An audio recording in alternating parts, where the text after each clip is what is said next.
밴쿠버 한인초대교회 주일 예배에 오신 모든 분들을 주님의 이름으로 환영하고 축복합니다. 한 주간도 평안하셨습니까? 오늘 시간 우리 마음을 들여서 하나님께 찬양하며 예배드리겠습니다.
하나님 아버지 감사합니다. 우리를 불러주셨습니다. 예배자로 불러주셨습니다. 이 한 시간 드려지는 예배가 기쁨으로 하나님께 예배드리게 하시고 하나님께서 이 예배를 받아 주시옵소서.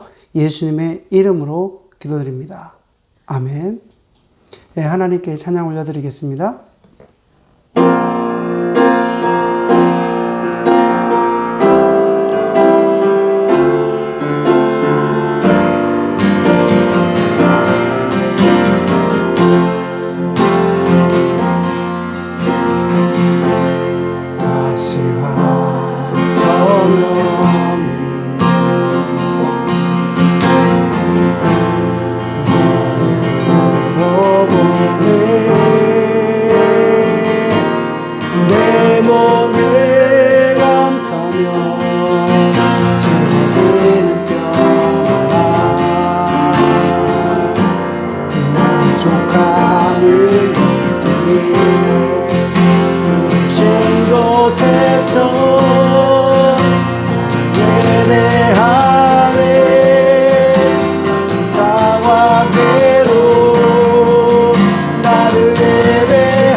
곳에서 예배하네. 쉴 곳에서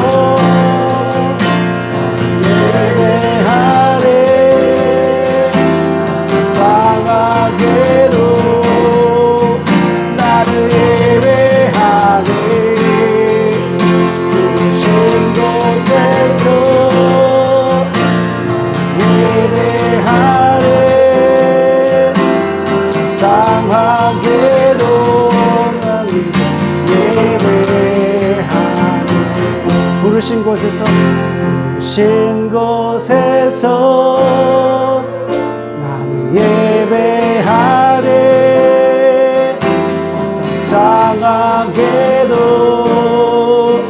나는 예배하네. 부으신 곳에서 예배하네. 어떤 상황에도 나는 예배하네.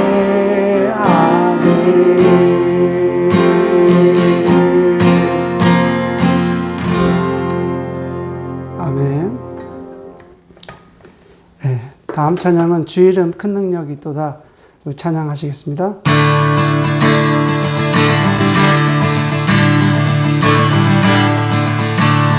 주 이름 큰 능력이 있도다.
십자가에서 죽으신 그 사랑 우리 사랑들을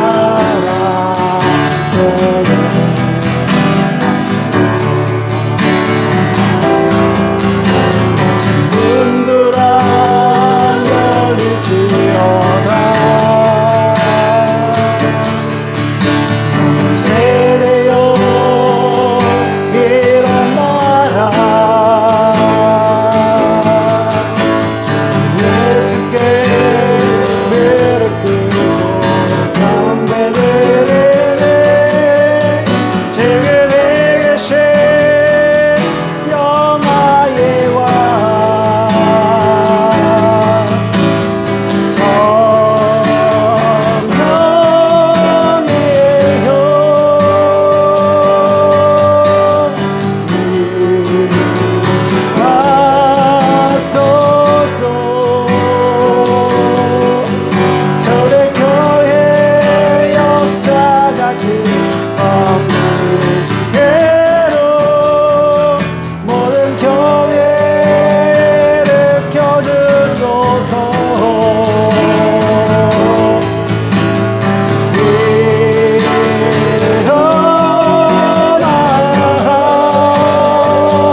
기도하시겠습니다. 주님 오실 길 예비하는 교회가 되고 주님 오실 길 예비하는 성도가 되기를 우리 간절히 기도했으면 좋겠습니다. 오늘도 이 예배 가운데 주께서 함께하여 주시고 또 주님께서 주시는 말씀을 듣고 주님을 기다리며 주님께서 다시 오심을 예비하는 하나님의 거룩한 성도가 될 수 있도록 이 시간을 우리 함께 같이 기도하겠습니다. 주여 하나님 아버지, 오늘도 저희들에게 귀한 하루 주시고 귀한 삶을 주시고 또 하나님의 은총 허락해 주셔서 감사를 드립니다. 오늘 이 한 시간 하나님께 드려지는 이 예배가 하나님의 거룩한 예배가 되게 하시고 또 하나님 아버지께서 부르시는 그 부르심에 응답하는 예배가 되게 하여 주셔서 정말 주님을 사랑하고 주님의 이름을 높이는 거룩한 예배 되게 하여 주시옵소서. 하나님 아버지 주여, 오늘도 이 시간에 함께 하시고 예배드리는 모든 심령 가운데 함께 하여 주셔서 주님을 사랑하고 또 주님의 이름을 높이고 또 주님을 경배하는 삶이 되게 하여 주셔서 이 세상에 물들지 않게 하시고 하나님의 나라와 그 일을 위해서 나아갈 수 있도록 인도하여 주시옵소서. 주의 성령님께서 이 예배 가운데 함께하여 주시옵소서. 주님 오실 길 예배하는 하나님의 거룩한 교회와 성도가 되게 하여 주시옵소서. 주님을 찬양합니다. 주님을 예배합니다. 성령을 기도합니다.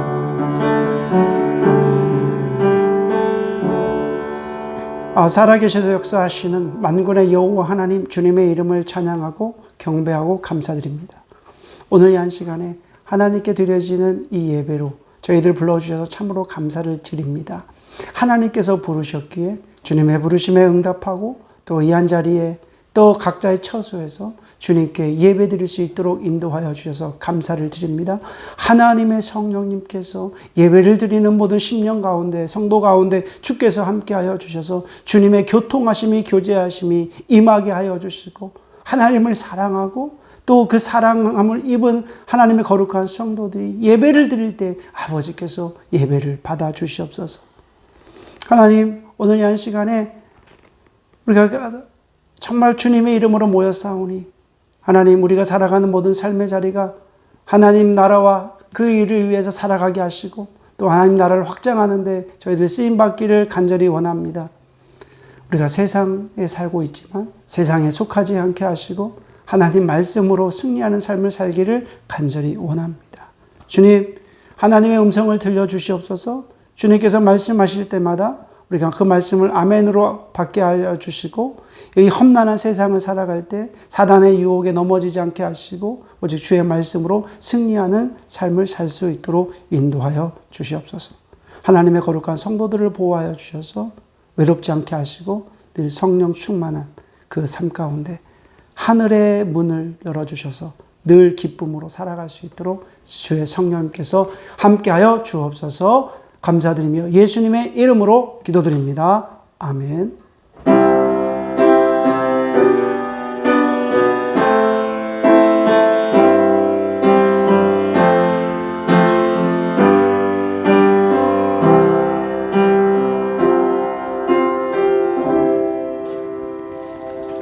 이 시간에는 하나님께 준비하신 예물로 봉헌하는 시간입니다. 찬양 드리시면서 중심으로 마음껏 하나님께 봉헌하겠습니다.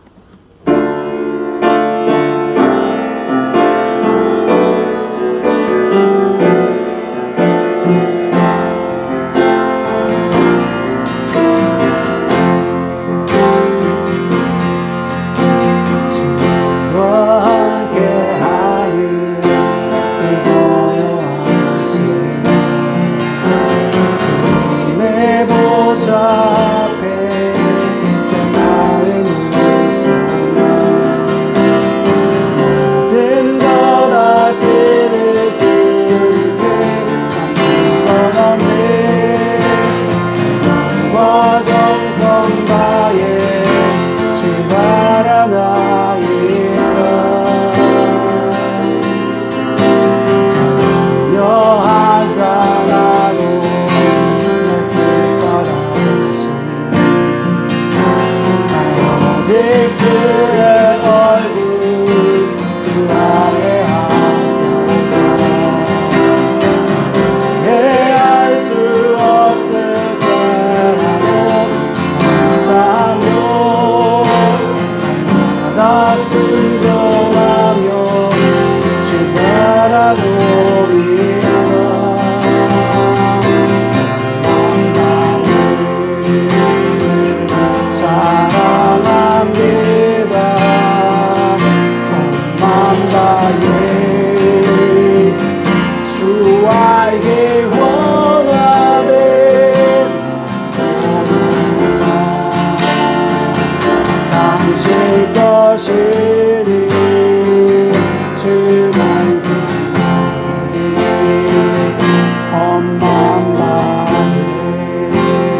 기도하시겠습니다.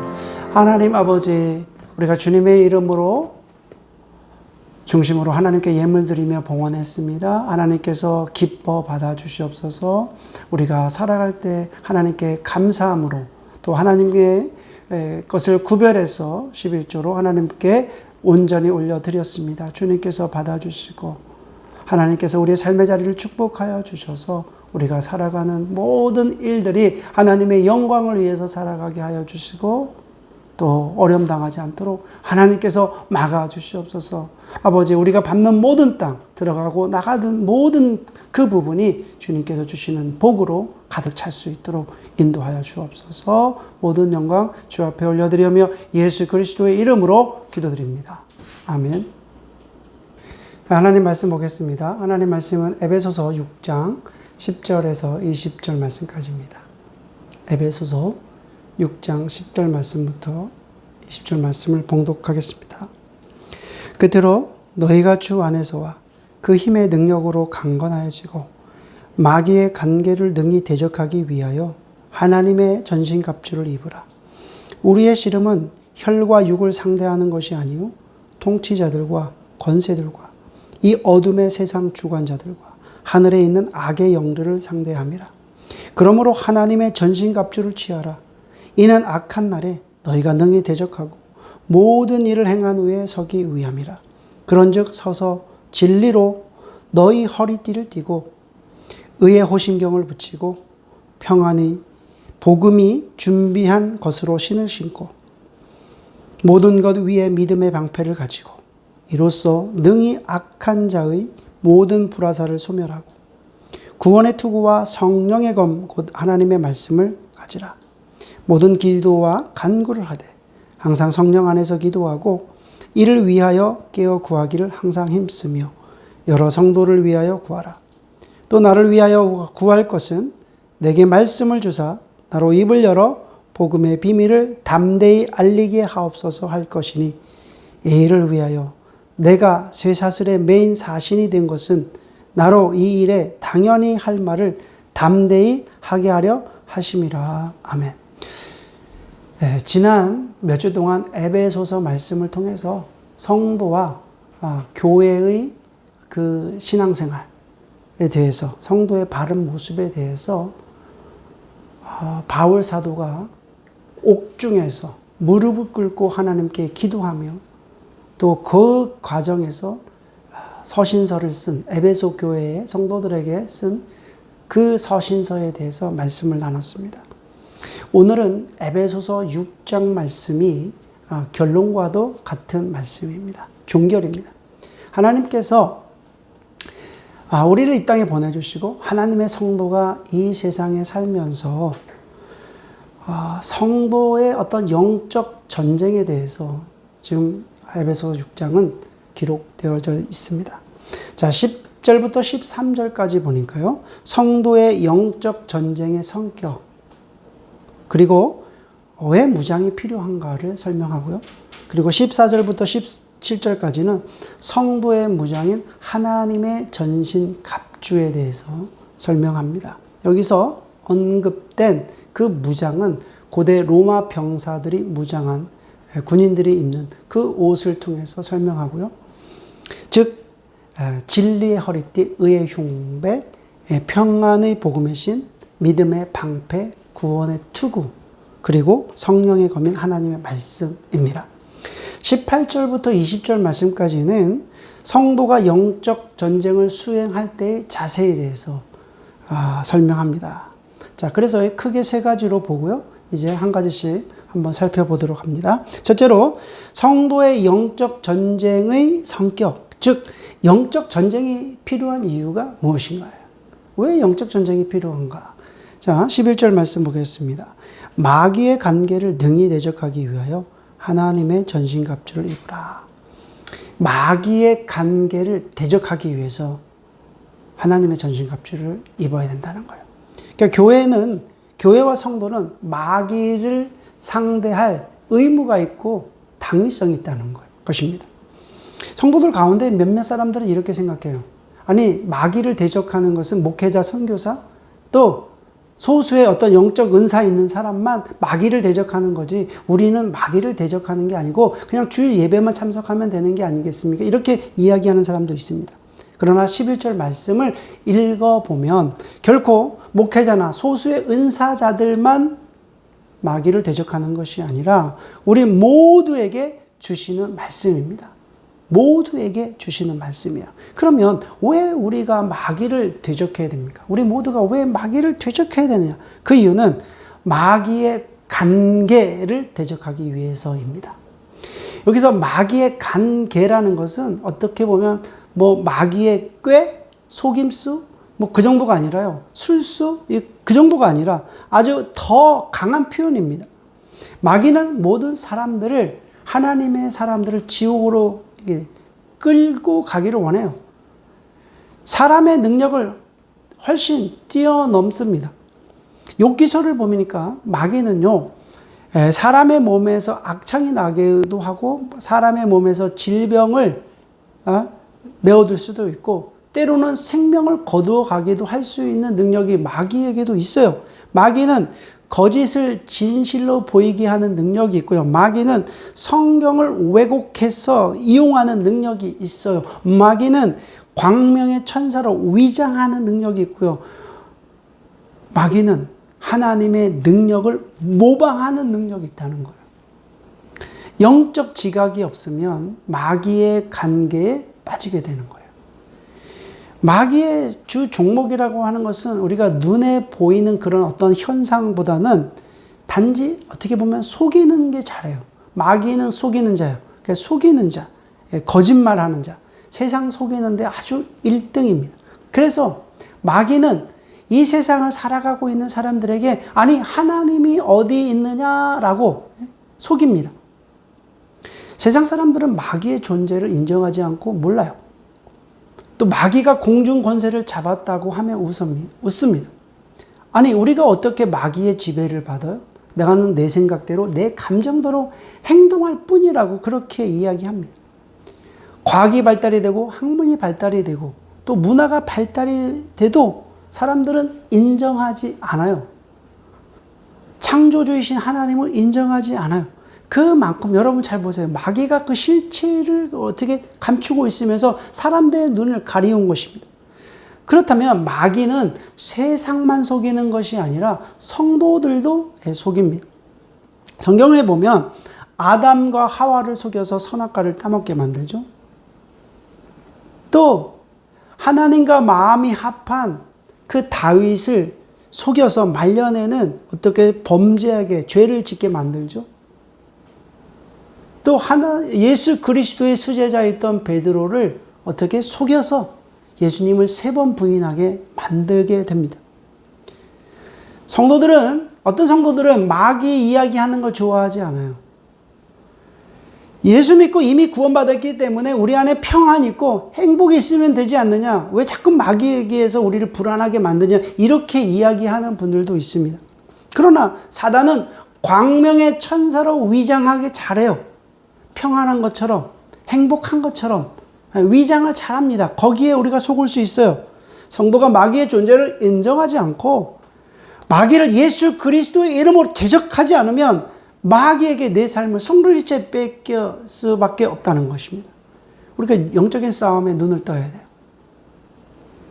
두 번째는 성도가 하나님의 전신갑주로 무장해야 되는 그 이유가 무엇입니까? 왜 그렇습니까? 성도가 싸워야 할 대상이 눈에 보이지 않은 영적인 존재이기 때문에 그렇습니다. 자, 12절 말씀입니다. 우리의 씨름은 혈과 육을 상대하는 것이 아니요 통치자들과 권세들과 이 어둠의 세상 주관자들과 하늘에 있는 악의 영들을 상대함이라.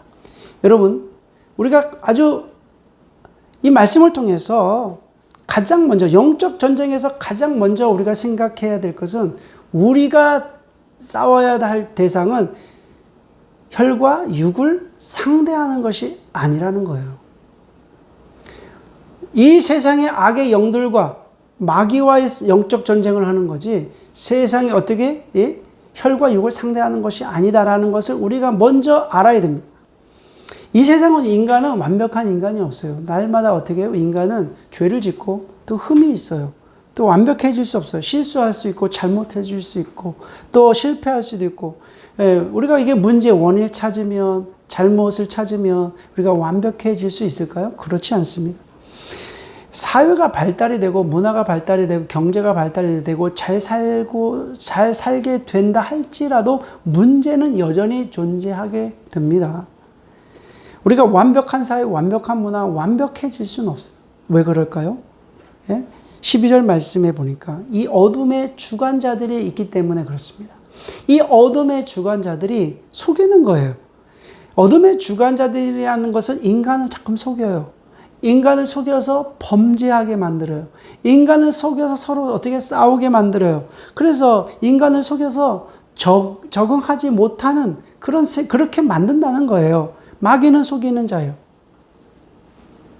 얼마나 속이는지 뉴스에서 봤어요.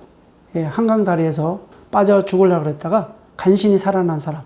그 사람이 뭐라고 이야기냐면 너무나 괴로워서 이제 죽으려고 갔다가 자기는 딱 보니까 너무 무섭더래요. 그래서 이제 안 빠져 죽으려고 이제 머뭇거리고 있는데 자꾸 옆에서 귀에서 소리가 나는데요.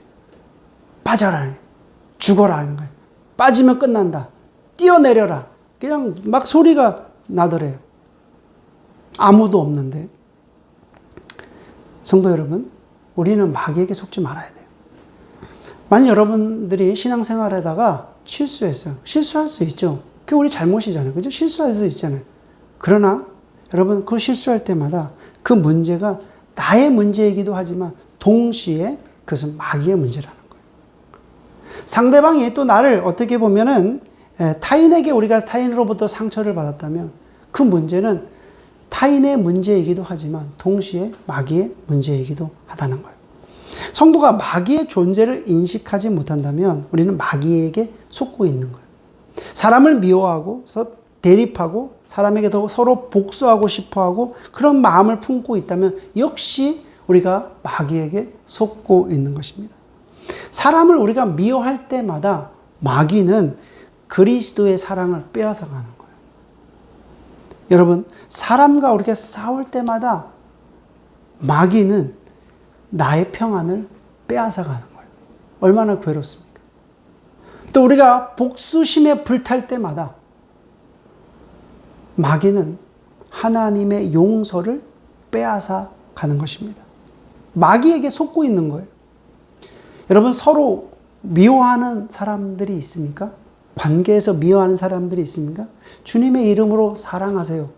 여러분, 주님의 이름으로 사랑하면 마귀는 떠나가요. 여러분, 서로 싸우고 좀 복수하고 싶어하는 사람이 있습니까? 그리스도의 평안으로 좀 용서하세요. 그리스도의 평안으로 용서하면 마귀는 도망갑니다. 둘째로 성도의 무장인 하나님의 전신갑주에 대해서 설명합니다. 자, 영적으로 이제 가장 먼저 무장해야 될 것은 사도 바울은 진리 허리띠를 이야기하는데요. 왜 사도 바울이 진리 허리띠를 이야기했을까요? 당시에는 사람들은 이 원피스를 입고 다녔다고 합니다. 원피스. 그래서 위에서 아래에서부터 원피스를 입으니까 원피스를 입고 이 군인이 어떻게 싸울 수 있습니까? 아무리 힘이 좋은 능력이 있는 사람이라고 하더라도 싸울 수가 없는 거예요. 그래서 군인들은 싸울 때 이 허리띠를 딱 묶은 거예요. 허리띠를 딱 묶어야만 기동이 이게 자유스럽게 되잖아요. 그래서 바울이 그 군인을 생각하면서 제일 먼저 하나님의 전신갑주를 입어야 되는데 성도들이 영적인 전쟁에서 승리하기 위해서는 하나님의 전신갑주를 입어야 되는데 첫 번째는 진리 허리띠를 떼라. 여러분, 진리 허리띠를 떼라. 이 말씀이 무슨 의미입니까? 진리로 허리띠를 띈다는 의미는 진리가 무엇입니까? 진리는 예수 그리스도입니다. 진리는 예수 그리스도의 십자가예요. 진리는 예수 그리스도의 십자가와 부활이고 또 예수 그리스도의 십자가와 부활과 승천입니다. 다시 오시는 재림의 약속이 복음이에요. 그 복음에 대한 어떤 진리, 진리가 없다면, 복음이 없다면 마귀에게 공격당할 것입니다. 거짓 진리에 우리는 공격당할 것입니다. 두 번째는 믿음으로 말미암는 칭의는 성도에게 가장 안전한 흉배입니다. 14절 말씀입니다. 그런즉 서서 진리로 너희 허리띠를 띠고 의의 호심경을 붙이고. 자, 여기 보니까 진리 허리띠 띠고 그 다음에 의의 호심경을 붙여라. 의의 호심경은 흉배라고도 하죠. 예전 성경에는 흉배라고 나오는데 이 호심경, 흉배는 로마 군인들이 가슴에 대던 것을 의미합니다. 아주 단단한 고무, 또 여러 금속판을 댄 거죠. 그래서 이 심장을 보호하는 거예요. 군인들이 심장을 보호하는 거예요. 그런데 의의 호심경, 의의 흉배라고 하잖아요. 그러면 여기서 말하는 그 의는 이신칭의를 말합니다. 하나님께서 우리를 불러주셔서 의인된 자격을 주신 거예요. 의롭다 칭하여 주신 것입니다. 그것이 이신칭이에요. 그 의의 흉배를 붙여라. 이것은 마귀는 참소자예요. 마귀는 참소자라서 자꾸만 성도의 죄를 끄집어내고 생각나게 하고 괴롭히는 것이 마귀입니다. 성도로 가여금 죄의식을 갖게 하고요. 또 부끄러워하게 되고 성도들과 또 멀어지게 하고 숨게 만들고 때로는 입술로 정죄하고 비판하고요. 죄의식에 사로잡히는 거예요. 날마다 실패가 있는 거예요. 그래서 우리는 이것을 벗어나기 위해서는 의의 흉배를 붙여라. 의의 흉배를 붙여라. 하나님의 그 옳은 의를 가지고 가슴에 딱 붙여 있어라. 이렇게 이야기를 하는 것입니다. 만약에 의의 흉배, 마귀는 이 의의 흉배를 자꾸 벗겨요. 벗기게 되면 어떻게 해요? 치명타를 당하게 되는 겁니다. 하나님의 그 의가 벗겨지는 순간 우리는 치명적이에요. 목숨의 위협을 당할 수밖에 없습니다. 그리고 세 번째는 평안의 복음은 영적 군사에게 활동하기 좋은 군화입니다. 15절입니다. 평안의 복음이 준비한 것으로 신을 신고. 로마 군인의 군화는 미끄러지지 않기 위해 가죽으로 되었고요. 그리고 밑창에는 징이나 못을 박았다고 그럽니다. 만일 군화를 신지 않으면 전쟁에 나가서 미끄러지는 거예요. 여러분, 기동력이 있어야 되잖아요. 군인들은 빨리빨리 움직여야 되고 미끄러지면 안 돼요. 미끄러지면 아주 큰 부상을 당할 수 있는데 평안의 복음이 준비한 것을 신을 신으라. 이 말씀에 대한 의미는 복음은 여러분 마귀가 공격을 당할 때 우리가 미끄러지지 않게 하는 그 군화와 같다. 영적인 군화와 같다는 거예요. 마귀는 성도를 공격할 때 죄를 생각나게 하잖아요. 마귀는 공격할 때 어떻게 하냐면 약점을 떠올리잖아요. 마귀는 성도를 공격할 때 연약함을 떠올리게 되고 패배의식을 떠올리는 거예요. 아니, 왜 이렇게 나는 이렇게 힘들까? 왜 나에게 이렇게 어려움이 있을까? 왜 나에게 이렇게 나는 하는 일마다 안 될까? 나는 왜 이렇게 죄를 질까? 그러니까 이런 패배의식과 이런 것이 아주 가득 차 있는 거예요. 그래서 영적으로 보면 완전히 피투성이로 만드는 거예요. 그 마귀의 관계예요.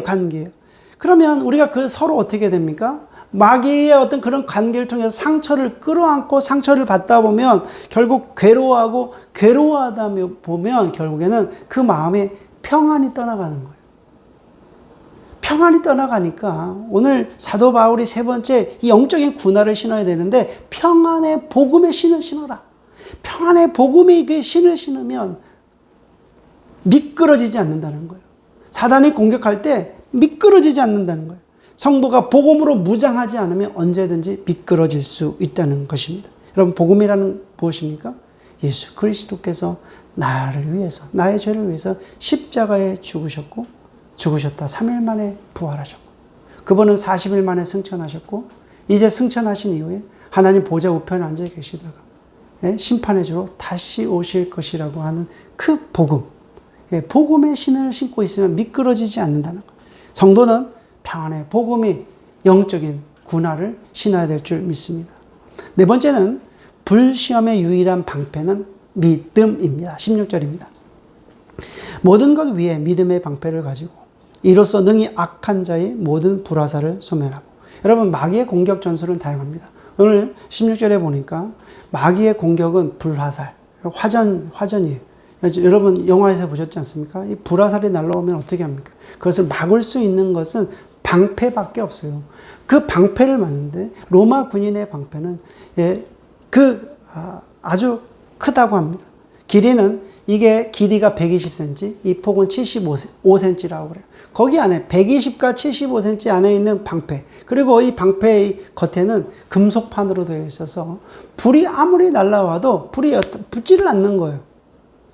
그러니까 여러분 믿음의 방패만이 결국에는 악한 자의 그 화전 그를 소멸할 수 있다는 것입니다. 믿음만이 마귀의 불화살을 막을 수가 있는 거예요. 믿음이 영적 방패입니다. 여러분 믿음이 흔들리면 어떻게 되겠습니까? 믿음이 흔들리면 믿음의 방패가 없는 거잖아요. 그러면 어떻게 되겠습니까? 적의 그 불화살을 다 맞게 되는 것입니다. 굉장히 위험해요. 여러분 불화살을 맞게 되면 어떻게 돼요? 모든 게 다 의심이 됩니다. 하나님도 의심이 되고 교회도 의심이 되고 목회자도 의심이 되고 서로 가족 간에도 의심이 되고 다 의심이 되게 되는 거. 환경도 의심이 되게 되고 하나님께서 여기를 보내신 것도 의심이 되고 다 의심이 되게 되는 거예요. 사단이 주는 의심과 불안과 걱정과 염려와 시기와 질투와 이런 모든 이 사단이 막 화전으로 공격하는데 불화살로 공격하는데 믿음의 방패가 없다면 우리는 완전히 무너질 수밖에 없습니다. 하나님께서 나와 함께 하시고 나를 지켜주시고 하나님의 자녀라는 그 믿음의 방패가 우리에게는 있어야 된다는 것입니다. 다섯 번째는 영적 전투에 임하는 성도가 써야 하는 투구는 구원의 소망이다. 자, 17절 말씀입니다. 구원의 투구와 성령의 검 곧 하나님의 말씀을 가지라. 사도 바울은 17절 말씀에 보니까 성도의 영적 전투에서 마지막 방어 수단이 그 마지막 장비가 구원의 투구예요. 구원의 투구. 전쟁에서 머리를 보호해 주는 게 얼마나 중요합니까? 이 머리를 보호해 주는 구원의 투구. 철모나 방탄모와 같습니다. 여기서 구원의 투구라는 것은 무엇을 의미합니까? 데살로니가전서 5장 8절에 보니까요. 우리는 나치에 속하였으니 정신을 차리고 믿음과 사랑에 호심경을 붙이고 구원의 소망의 투구를 쓰자. 구원의 투구라는 것은 구원의 소망의 투구예요. 여러분 성경에서 보면 우리가 스데반 집사님이 있습니다. 스데반 집사님 어떤 집사님이십니까? 하나님의 말씀을 이야기할 때 유대인들이 정말 이 스데반 집사님을 죽이려고 하나님을 모독했다고 해서 돌을 들고 있는 거예요. 이제 돌로 쳐서 죽이는 그 장면에 스데반 집사님은 하나님을 봤어요. 하나님의 보좌를 보고 또 두 팔 벌려서 맞이하는 예수님을 보게 된 것입니다. 그랬을 때 그가 돌에 맞아 죽을 때 그의 얼굴이 천사와 같이 환했더라. 그렇게 성경은 기록하고 있거든요. 여러분 구원의 소망이 없다면 이 세상의 삶이 얼마나 힘듭니까? 아프죠, 힘들죠, 어렵죠. 팬데믹 상황에서 무엇을 가지고 기뻐할 수 있습니까? 매일 어렵죠, 힘들죠. 몸은 좋지 않죠. 재정적으로 어렵죠. 무엇으로 우리가 기뻐하겠습니까? 들리는 뉴스는 계속적으로 어떻게 돼요? 불안을 조성하죠. 좋은 뉴스가 없습니다. 세상의 소리는 우리를 더 힘들게 하고 마음을 다치게 해요. 그러나 구원의 소망이 우리에게 있다면 팬데믹 상황에서도 찬양할 수 있고 이런 상황에서도 우리 어렵고 힘든 사람들을 돌아볼 수 있고 또 도움을 줄 수 있다는 것입니다. 여섯 번째는 하나님의 말씀은 마귀의 권세를 제압할 수 있는 공격용 무기입니다. 자, 이 다섯 가지는 전부 다 어떻게 해요? 방어용이었는데 이제 공격용 무기는 하나님의 말씀이에요. 여러분 한국에서 개발된 K9 자주포를 아십니까? 제가 군대에서 그 포병에 있었기 때문에 포에 대한 관심이 있어요. 그런데 K9 자주포를 보면은 아주 이거 위대한 아주 공격용 무기예요. 그래서 이 K9 자주포가 40km를 날아가고요. 그리고 아주 기동이 빠르다고 그래요. 그래서 1분에 6에서 8발을 쏘고요. 그 다음에 이게 전부 다 그 보통 견인포 같은 경우는 사람이 들어가서 다 나르거든요, 포를. 그 안에 있는 탄약을. 그런데 이게 모든 게 다 자동으로 탄약이 장전이 되고요. 그 다음에 그 안에 포 안에 K9 자주포 안에 44개, 48개 정도의 그 탄약이 들어간다고 그럽니다. 얼마나 뛰어납니까? 화력도 뛰어나고 기동력도 뛰어난 포입니다. 그래서 많은 나라들이 지금 수입한다고 그래요. 에스토니아, 노르웨이, 인도, 핀란드, 폴란드, 터키. 찾아보니까 그래요. 호주도 이제 수입할 거다. 그런 이야기가 있습니다. 그런데 이것보다 더 강력한 무기가 있는데 그것이 바로 공격용 무기가 성령이고 하나님의 말씀이라는 것입니다. 하나님의 말씀은 성령님께서 주신 것이라는 것입니다. 성경은 여러분 사람들 약 40여 명의 하나님의 사람들이 기록했지만 이 모든 것은 성령님의 감동으로 기록한 거예요. 성령께서 감동을 주셔서 기록한 거기 때문에 이 성경 말씀은 한 구절 한자 한자 하나님의 성령께서 기록하신 글이라는 거예요. 성령께서는 너무 잘 아세요. 우리의 대적인 마귀, 우리의 원수인 마귀의 약점이 무엇인지, 어떻게 하면 마귀를 대적할 수 있는지를 성령님 너무 잘 아시잖아요. 그래서 성경 말씀은 어떻게 기록하고 있습니까? 마귀를 대적하라고 이렇게 기록됩니다. 야고보서 4장 7절 말씀입니다. 그런즉 너희는 하나님께 복종할지어다. 마귀를 대적하라. 그리하면 너희를 피하리라. 마귀를 무서워하고 마귀를 피하고 그런 게 아니라 마귀를 어떻게 대적하라는 거예요. 하나님의 자녀인 성도가 우리가 마귀가 주는 어려움들, 마귀가 주는 그런 상황 가운데 있으면 마귀를 대적하래요. 대적하면 마귀는 어떻게 피한다고 이야기합니다. 우리 힘으로 대적하라는 게 아니에요. 하나님의 말씀으로 대적하라는 것입니다. 하나님의 말씀이 있으면 우리는 대적할 수 있어요. 하나님의 말씀이 없으니까 우리는 대적하지 못하는 것입니다. 하나님의 말씀이 있다면 우리는 마귀를 대적할 수 있어요. 실제적인 무기는 말씀이에요. 하나님의 말씀에 권위가 있고 하나님의 말씀은 성령의 감동으로 기록된 거기 때문에 하나님의 말씀은 살아있습니다. 하나님의 말씀이 살아있기 때문에 사단이 도망가는 거예요. 여러분, 그러나 하나님의 말씀이 없다면 금세 무너집니다. 여러분, 데일리 말씀을 묵상하세요. 전 데일리 말씀 묵상합니다. 힘들고 어렵고 낙심될 때마다 하나님의 말씀으로 위로함을 얻습니다. 하나님의 말씀에 그 힘이 있습니다. 모든 성도님들이 하나님의 말씀을 통해서 사단 마귀를 대적하시길 주의 이름으로 축원해 올립니다. 자, 세 번째, 성도가 영적 전쟁을 수행할 때의 자세입니다. 자, 18절 19절입니다. 모든 기도와 간구를 하되 항상 성령 안에서 기도하고 이를 위하여 깨어 구하기를 항상 힘쓰며 여러 성도를 위하여 구하라. 또 나를 위하여 구할 것은 내게 말씀을 주사 나로 입을 열어 복음의 비밀을 담대히 알리게 하옵소서 할 것이니. 자, 18절 19절은 기도에 관한 말씀입니다. 하나님의 전신 갑주에 대해서 사도 바울이 이야기하고 성도가 영적 전쟁을 하기 위해서는 이 하나님의 전신 갑주를 입어야 된다라고 이야기하고 그리고 나서 바로 기도에 관한 권면을 주셨다는 거예요. 굉장히 중요합니다. 우연하게 쓴 게 아니에요. 왜 그러냐면 하나님의 전신갑주로 잘 무장했다고 하더라도 기도가 병행되지 않는다면 그 무장은 아무 의미가 없다는 거예요. 예수님의 제자들을 보면 잘 알 수 있습니다.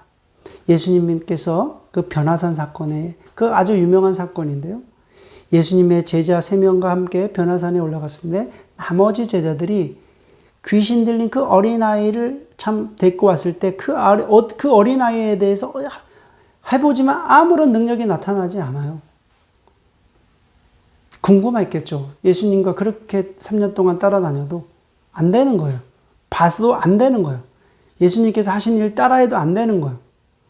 예수님께 제자들이 물어봅니다. 주님, 왜 그렇습니까? 예수님께서 단 한 가지 이유 때문에 그렇다고 말씀하십니다. 마가복음 9장 29절에 기도 외에 다른 것으로는 이런 유가 나갈 수 없느니라. 여러분, 기도하지 않고는 아무리 지식적으로 알아도요, 기도하지 않고는 이런 유가 나갈 수 없는 거예요. 우리가 아무리 설교를 들어도요, 아무리 예배를 드려도요, 기도하지 않고는 이런 유가 나갈 수 없어요. 아무리 많이 알아도, 많은 현상을 봐도, 체험해도 기도하지 않고는 이런 유가 나갈 수 없다는 거예요. 근데 이렇게 지적을 받은 제자들이지만 사도행전에 보면 완전히 변화가 돼요. 어떻게 변화가 됩니까? 정사와 거의 어둠의 이 주관자들이 어떻게 보면 그런 곳에 빠져 있는 사람들에게 복음을 전하기를 시작해요. 아주 담대하게 복음을 전하는 자로 변화가 됩니다. 그러면 이 변화의 원인은 어디에 있습니까? 결정적으로 제자들이 하나님께 이 기도하는 사람으로 변화가 됐다는 거예요. 여러분, 사도행전을 보면 제자들은 기도하기를 전혀 힘썼다는 것입니다. 너무 우리는 사실은 기도하지 않잖아요. 예, 기도하지 않아요. 그러니까 능력이 나갈 수가 없다는 것입니다. 복음을 믿고 우리가 하나님의 전신갑주를 입었다고 한다면 반드시 우리는 기도해야 돼요. 그런데 그 기도는 어떤 기도를 해야 되냐면 성령 안에서 하는 기도입니다. 그냥 하는 기도가 아니라 성령 안에서 하는 기도. 그러면 성령 안에서 하는 기도는 어떤 기도입니까? 성령 안에서 하는 기도는 여러분, 나의 만족과 나의 기쁨과 내가 원하는 기도가 아니라 성령께서 기뻐하시고 성령께서 원하시는 그 기도를 하는 것입니다. 여러분, 기도는 졸업이 없어요. 기도는 끝이 없어요. 기도는 늘 해야 돼요. 매일 해야 돼요. 언제까지요? 하나님께서 내 목숨, 나의 목숨을 부르실 때까지 우리는 기도의 사람이 되어야 됩니다. 오늘 말씀을 듣는 모든 분들이 날마다 깨어 있어서 하나님의 전신갑주를 입으시고 날마다 성령 안에서 기도하시는 주님의 거룩한 백성이 되기를 주님의 이름으로 축원해 올립니다. 기도하시겠습니다. 하나님 아버지, 감사합니다. 오늘 귀한 말씀을 통해서 에베소서 말씀을 살펴보게 하시고 하나님의 전신갑주가 왜 필요한지, 또 하나님의 영적 전쟁을 하기 위해서는 무엇이 필요한지 살펴보았습니다. 우리는 성령 안에서 늘 기도하게 하시고 또 하나님의 전신갑주로 무장해서 악한 마귀 대적과의 싸움에서 승리할 수 있도록 인도하여 주시옵소서. 예수 그리스도의 이름으로 기도드립니다. 아멘. 네, 마지막 찬양을 하나님께 올려드리겠습니다.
기도하겠습니다.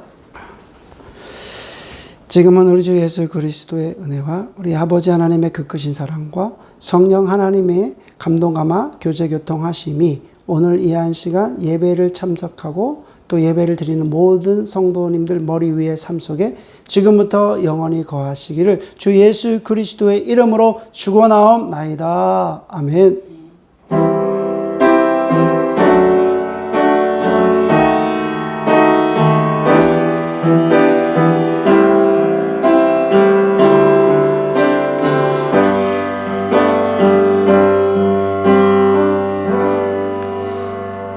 주일 예배 마쳤습니다. 광고 말씀드리겠습니다. 오늘 주일 예배 드리는 모든 분들을 주님의 이름으로 환영하고 축복합니다. 이번 주부터 다시 온라인 예배를 드리는데요. 기도해 주시길 부탁드리겠습니다. 하나님께서 예배 가운데 함께하여 주셔서 이 예배를 통해서 회복되고 또 하나님의 온전히 올려드리는 온라인 예배가 될 수 있도록 기도 부탁하고요. 그리고 코로나 팬데믹을 위한 기도 꼭 해주시고요. 또 아프가니스탄 지금 정치적으로 참 어려운 상황이잖아요. 그리고 또 전 세계 어려움 당하는 또 민족과 나라들을 위해서 꼭 기도 부탁드리겠습니다. 캄보디아 온라인 미션 트립 노코교회와 푸른숲 교회 마지막 모임을 했는데요. 참으로 은혜롭게 마쳤습니다. 너무나 귀한 모임이었고요. 함께 기도해 주신 모든 분들께 감사드립니다. 우리가 온라인 예배를 드리면서 이제 온라인 헌금 안내를 하도록 하겠습니다. 캐나다는 이트랜스퍼 해주시면 되고요.